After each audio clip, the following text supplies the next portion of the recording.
าร์ท 2ครับกลิงกลังอีวะประดุจดังท่อนไม้แทนฟืนนี่ในทางหาวิวไม่ได้ในเจ้าปัตตาสังขารสังขารทั้งหลายไม่เที่ยงเนาะอุปทาวายธรรมมีโนมีความเกิดขึ้นแล้วมีความเสื่อมไปเป็นธรรมดาอุปชิตวานิรุญจิของเกิดขึ้นแล้วย่อมดับไปเทสมุปสมุสุโขของเขาไปสงบแล้วเงินสังขารทั้งหลายไปสุขยิ่งสัพเพสัตตามันติจักสันทั้งหลายทั้งปวงกำลังตายอยู่มริสุจามริสเลที่ตายแล้วและกำลังจะตายแต่เทวทางมริสามีเราก็จักตายอย่างนั้นเหมือนกันนาทีมีเอทางสังสยความสงสัยในความตายนี้ย่อมไม่มีแก่เราเลยส่วนเมตตาอย่างพิจิกอย่างพิจิกกุสลังกัมมังสเปหิพัติหิกตังปุยังโนอนุโมทันโตสุนันตุโหโตเยเทวะสมิงยานิอธิคตาจิขยุกัสตาหนตุสุขิตาหนตุทุกขปมุจจันตุมหาตาปิตาสุขิตาหนตุทุกขปมุจจันตุสัพเพยาติกาสุขิตาหนตุทุกขปมุจจันตุสัพเพอายติกาสุขิตาหนตุทุกขปมุจจันตุสัพเพปิกษาสัพเพยคาสัพเพปิตาสุขิตาหนตุทุกขปมุจจันตุสัพเพอาจาริยุปัจจายสุขิตาหนตุทุกขปมุจจันตุสัพเพนัคตาสุขิตาหนตุทุกขปมุจจันตุสัพเพเทวาสุขิตาหนตุทุกขปมุจจันตุสัพเพสมิตินังสัมมิชันตุโมปสุปชาลงมุทุวัตนะโมโพธิสัตว์หะคันติมายติภะคะวะนะโมโพธิสัตว์หะคันติมายติภะคะวะนะโมโพธิสัตว์หะคันติมายติภะคะวะปฏิทานคาถายาเทวตาสินติวิหารวาสินีทูเปคะเลโพธิคะเลตหิตหิงตาธรรมธานีนาภวันตุกุชิตาโสธิกโลนเตถาวิหารมัททะเลเทลาจามัจฉานาวกาจาพิขโวสาลามิกาธานาปฏิอุปสากาคามาจเทสานิคามาจอิสราสัพพะนะภูตาสุกิตาภวันตุเตชลาพุชาเยปิจาอัฏสัมภวาสังเสทชาตาอัฏโมปปาติกานิยานิกังนามวลังปัจจิจเตสเพปิทุขสักโลนตุสังขยังธาตุจิลังสตังธรรมโมธรรมะธาราจะปุคละสังโฆโหตุสมะโควะอัฏฐายะจะหิตายะจะอัมหิละคันตุสัทธโมสเพปิธรรมจาริโนบุติสัมปปุยามันอัมมีอริยปเวทิเต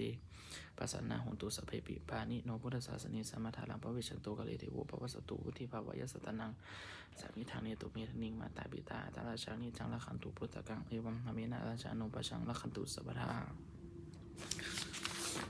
เทวตาอุโยชนะคาถาบทสมเทวดาทุกขปัตตาจนิทุกขพยปัตตาจนิพยาโสกปัตตาจนิโสกะโหตุสัพเพปิปานิโนหิตาวตาจะอัมหิหิหามาทางปุยสัมปทางเทวะ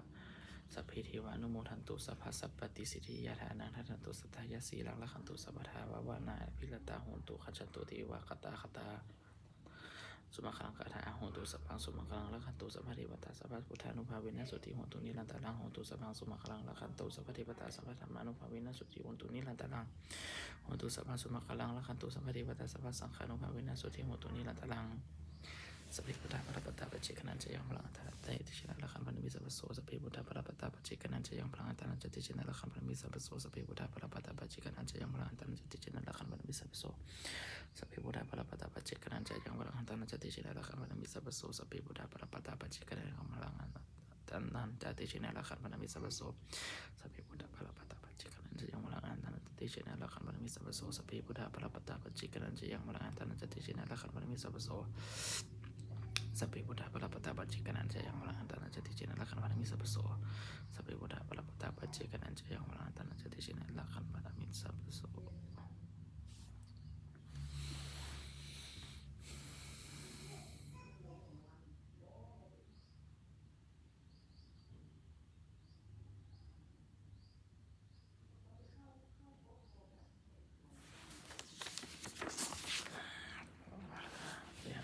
ส่วนที่ข้าพเจ้าได้สวดสายพุทธมนต์นี้ข้าพเจ้าขอน้อมกล่าวที่ถวายเป็นพระราชกุศลแด่สมเด็จพระนางเจ้าสิริกิติ์พระบรมราชินีนาถและพระบรมราชชนนีพันปีหลวงพุทธเสด็จสุดมาขณะและทหารทั้งหลายที่เป็นวีรบุรุษโปรดต้องประเทศชาติขอให้สุขติด้วยเถิดขออนุสงฆ์บุญกุศลนี้จงเป็นสิริมงคลแก่ข้าพเจ้าและครอบครัวข้าพเจ้าให้แคล้วคลาดปลอดภัยจากทุกโศกโรคภัยอันตรายทั้งปวงให้เป็นแรงให้มันคงเป็นสมาชิกประชาชนทำความไม่มีอดอยากจน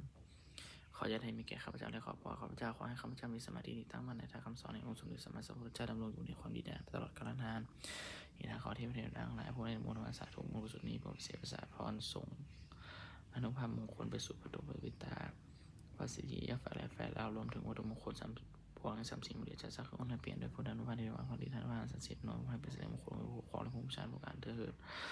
ในบุญกุศลที่ข้าพเจ้าได้ทำวันนี้เอาที่แก่เจ้ากรรมในเวรของข้าพเจ้าด้วยตั้งใจกันดีและมาตั้งใจกันดีขอเอาสุขกรรม